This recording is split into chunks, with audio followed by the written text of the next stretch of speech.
Merci encore une fois et publiquement Damien pour cette organisation. On s'était retrouvés en décembre 2016 aux États généraux des migrations à Grenoble qui étaient organisés par Migrants en Isère. Et je crois que depuis, on cherche à voir comment fédérer les collectivités et la société civile pour avancer sur ce sujet. Grenoble a une culture et une tradition d'accueil. On a accueilli évidemment des centaines de milliers d'Italiens au fil des âges. Puis on vient là de célébrer les 50 ans des Jeux Olympiques d'hiver de 68. Beaucoup aussi d'immigrés italiens, algériens, principalement, qui sont venus construire Grenoble. Et cette culture-là, on en a fait une expo qui était portée par la Maison internationale et un photographe qui a fait des portraits de tous ces gens qui sont venus et qui ont construit Grenoble littéralement et qui ont fait les Jeux. Cette culture-là, elle s'est véhiculée, elle a continué avec notamment dans les équipes de Dubedou la création d'un office dauphinois des travailleurs immigrés et après des premières associations d'étrangers à l'époque où les étrangers n'avaient pas le droit d'association qui n'est arrivé qu'avec l'arrivée de Mitterrand au pouvoir. Cette culture-là qui se véhicule, elle nourrit du coup à la fois un tissu associatif extrêmement fort et un dialogue pouvoir public, société civile on cherche à entretenir, à nourrir pour avancer sur ces deux jambes avec le lancement, il y avait des gens de mon équipe et du territoire grenoblois et de l'association grenobloise qui étaient là hier pour en parler dans les ateliers, le lancement en septembre 2015 d'une plateforme de coordination d'aide aux réfugiés qui a permis de consolider, en fait, de rassembler toutes les propositions d'habitants du territoire qui proposent de façon intéressante. On a là tous les champs du spectre, à la fois de l'aide à la santé, mais de l'aide sociolinguistique et à l'apprentissage du français, mais également des propositions d'hébergement, des dons de nourriture, de la mobilisation administrative, etc. Et donc cette plateforme-là continue à vivre, est à la fois ce lien entre la société civile et les institutions, est une source d'ailleurs d'engagement, un premier pas d'engagement concret qui souvent débouche dans le militantisme également pour les citoyens. Le deuxième axe qu'on a cherché à développer, c'est créer un rapport de force avec l'État et montrer en fait qu'il y a des solutions d'accueil qui sont humaines, qui sont beaucoup moins coûteuses que les dispositifs hôteliers notamment, et qui fonctionnent, qui permettent d'avoir de l'accompagnement social, qui permettent d'avoir une assise pour construire un projet de vie. Et donc dans ce cadre-là, on a ouvert dès notre arrivée les appartements d'instituteurs, des appartements vacants d'instituteurs dans nos écoles, qui étaient libres puisqu'il y a de moins en moins d'instituteurs ancienne formule logés. Et donc là, on héberge une petite centaine de personnes qui sont suivis et accompagnés. Et puis dans un autre cadre, on a créé un village d'insertion sur un terrain municipal, un village d'insertion donc qui avait pour vocation de montrer qu'on pouvait. Donc on a racheté à l'époque des bungalows qui sortaient de Disneyland. C'était un village de cow-boys de Disneyland.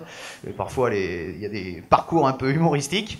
Et je fais le lien avec ce que nous ont raconté les migrants qu'on a rencontrés au col de l'Échelle avec le sénateur Guillaume Gontard, qui nous disait que eux, c'était pas des migrants, c'était des aventuriers. Donc lui, finalement, c'était pas mal d'aller dans des bungalows qui étaient faits pour des cow-boys. Mais toujours est-il qu'on a là un village d'insertion de 130 personnes qui fonctionnent, dans lesquels des dizaines de personnes sont sorties avec un projet de vie, avec un travail, avec un logement, et qui démontrent que pour un coût modique, puisqu'on est aux alentours des 17 € par jour et par personne, on arrive à avoir une prise en charge complète et qui est aussi sécurisée, donc qui protège aussi les habitants, d'abord d'une intimité puisqu'ils ont des sanitaires par famille, et qui protège également évidemment des prédations de tous les trafiquants en tout genre qui viennent toujours rôder autour de ce genre de camp. Donc ça a permis quand même d'avoir un élément de démonstration. Et l'État a lancé d'ailleurs le même village d'insertion dans le Rhône, cette fois-ci financé par l'État, ce qui laisse une petite dimension de frustration. L'ancien préfet de région me disant à Lyon, comme de toute façon on chasse les étrangers, l'État est obligé de prendre ses responsabilités. À Grenoble, vous avez un tissu associatif et une volonté collective de le faire, donc on vous laisse faire. Ce qui laisse un peu pantois, mais ce qui montre aussi qu'on a besoin de créer ce rapport de force avec l'État pour avancer. Ça avance là maintenant sous d'autres formes, parfois un peu plus connexes. On cherche à monter des protocoles de convention pour l'utilisation de bâtiments municipaux qui peuvent être utilisés de façon temporaire, parce que des projets mettent du temps à émerger. Et puis on a cherché, c'est la limite de l'exercice, à avoir un protocole pour écrire tout ça. Et quand on en est arrivé là, l'État et le conseil départemental ont dit non, on va pas écrire, parce qu'en fait si on montre tout ce qu'on fait, ça fait appel d'air. Donc ça fait écho à ce que disait Cédric Héroux ce matin. Il y a la barrière de la Libye, il y a la barrière de la Méditerranée, mais en fait là les Guinéens qu'on a rencontrés au Mont-Genèvre, qui ont fait 6000 bornes à pied pour arriver, on les remet 200 mètres après la frontière en disant qu'ils vont repartir chez eux, alors qu'ils ont fait 6000 bornes à pied en traversant la Libye et la Méditerranée. Ce qui est intéressant là, c'est que ça montre que la logique, cette crainte permanente de l'appel d'air, et donc cette vision totalement enfermée, elle existe intra-France. C'est-à-dire que là, le département, il dit, nous, on a déjà mis 10 millions de plus pour l'accueil des mineurs étrangers. Si on montre qu'on fait des choses, on va en avoir plus qui vont venir d'autres départements. Donc surtout, ne montrons rien. Et donc, on se heurte à un écueil par rapport à ça. On a évidemment des actions sociolinguistiques qui sont primordiales dans ce lien de citoyenneté, à la fois dans la capacité évidemment à contribuer à la vie de la municipalité, mais également dans le lien que ça crée. Donc il y a plus de 1000 usagers dans nos maisons des habitants qui participent à ces activités de sociolinguistique.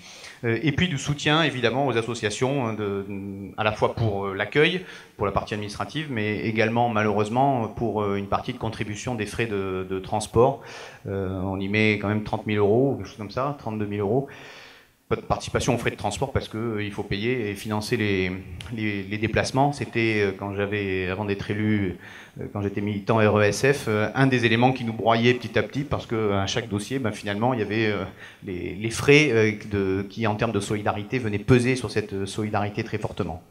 Des actions aussi d'accueil d'enfants en crèche, d'enfants à l'école, ça c'est la loi, mais ça reste compliqué parfois, donc là-dessus, on coopère plutôt très bien avec l'éducation nationale, d'accueil en crèche, et puis un travail maintenant autour également de la culture et de la vie citoyenne. Donc on a produit un guide des droits. Tous nos processus de démocratie participative sont ouverts évidemment à tous les résidents à partir de 16 ans et quel que soit leur statut. Et donc tout ça crée du lien avec un fil culturel, de pratiques culturelles et d'échanges entre artistes qui est également très important. Je voudrais terminer en disant que tout ça, cet héritage et ces actions concrètes, elles ne sont qu'une partie de ce qui est à faire. Je crois qu'on est là dans un vrai combat culturel. Depuis les années 80, on a eu un glissement du discours vers le fait qu'il y a un problème migratoire, plus ou moins accentué, plus ou moins en parlant plus ou moins d'invasion, mais n'empêche que gauche et droite ont repris cette problématique de problème migratoire, et le poids de la parole est extrêmement fort. On sait à Grenoble, le discours de Grenoble de Sarkozy 2010, il a marqué la France, il a marqué Grenoble, donc le poids de la parole est extrêmement fort. Et ce matin, je ne sais plus qui disait qu'il y avait un tiers qui ne voulait pas voir d'étrangers, un tiers pour qui ça posait pas de problème, et un tiers qui oscillait et qui basculait plutôt dans le non.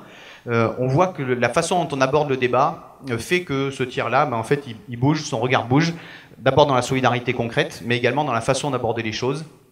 Quand en 2015, on a interpellé le président Hollande, où il y avait donc comme signataire le président de la FNARS, moi, mais également un évêque, un rabbin et un imam. Ça a changé le discours également sur la ville. Dans les courriers que nous on reçoit autour des résidents, autour des habitants, autour des campements, ça a changé vraiment le discours. Et on est là, je crois qu'il faut remettre de la poésie et redire que cette peur de l'étranger, c'est juste le nom d'une autre peur qui est la peur du lendemain. Et quand on arrive là-dessus, quand on arrive à réintroduire de la poésie, quand on arrive à réintroduire finalement de comment on discute de nos manières de vivre ensemble, c'est là qu'on fait basculer plein de gens. Et au lieu qu'ils soient enfermés et qu'en fait ils aient peur, ils s'ouvrent, et ça permet de débloquer non seulement cette question de rapport à l'exilé, mais également ça permet de débloquer bien d'autres choses pour construire un modèle plus humain.